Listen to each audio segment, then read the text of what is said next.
De Jean-Marc Lalanne, c'est le directeur de la rédaction des Inrecuptibles, et Carole Boinet, rédac-chef adjointe du magazine, qui redevient mensuel, je l'ai dit. Les Inrecuptibles changent de périodicité, changent de maquette, changent de typo, même de papier. Pour quelles raisons redevenir mensuel ? C'est un peu dans les gènes du journal, c'est-à-dire que c'est un chemin qu'on a déjà parcouru dans un sens, et ça nous semblait vraiment opportun à ce moment-là de le parcourir dans l'autre sens.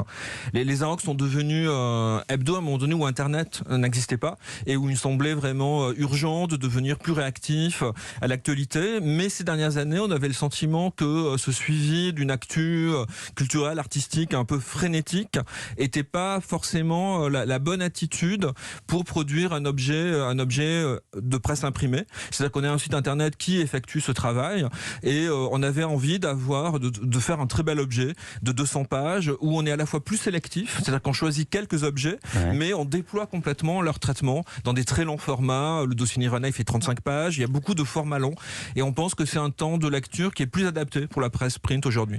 Et je vais citer Emmanuel Hogg, qui est le directeur général du groupe, qui édite désormais les Inrocks, c'est la holding de Mathieu Pigasse, avec notamment Radio Nova, qui s'appelle Combat, référence à Camus.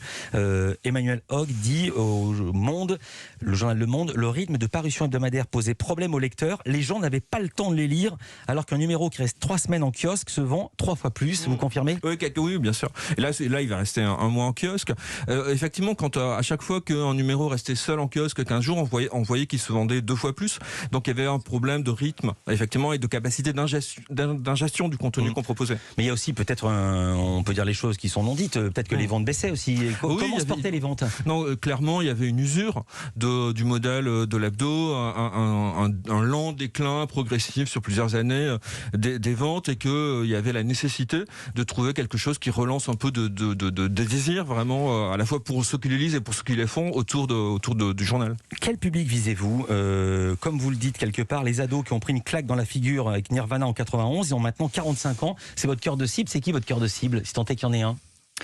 Je pense que il n'y a pas un cœur de cible, dans le sens où n'importe qui se reconnaît dans les Inrocks est le bienvenu aux Inrocks. C'est-à-dire, nous, en fait, on a dessiné une porte et on invite les gens à la pousser. Après, je pense quand même que le cœur de cible, c'est plutôt, on va dire, 30, 60 ans, à peu près. Si on se ment pas, sachant que quand même... 30-60 ans. La dernière fois que j'ai vu des ados, ils me parlaient quand même que de TikTok. Donc effectivement, je sens quand même qu'il y a un gap même entre moi et eux, même si j'essaye de le rattraper, et je compte bien là, me mettre sur TikTok à fond, et voire mettre les Inrocks sur TikTok, il faut y aller quand même, il faut foncer. Mais je pense quand même que voilà, si on est raisonnable, ce mensuel papier, dans sa version papier, etc., c'est plutôt, on démarre aux alentours de la fin vingtaine, début trentaine. Après, comme le disait Jean-Marc, on a un site internet, il y a d'autres en fait canaux qui moi me paraissent primordiaux de bosser à fond, que ça soit le compte Instagram, le site internet, et voire s'intéresser effectivement à TikTok, à Twitch, à ce genre de plateformes qui quand même sont hyper exaltantes dans ce qu'elles proposent en fait de champ des possibles. Et je pense qu'en fait il faut quand même s'emparer comme ça des nouvelles formes pour injecter le monde Inrock, parce que peu importe que le monde Inrock soit injecté dans un mensuel, dans un festival. On fait l'Olympia la semaine prochaine les 10 et 11 juin. On va parler du festival. Voilà. Mais juste un mot.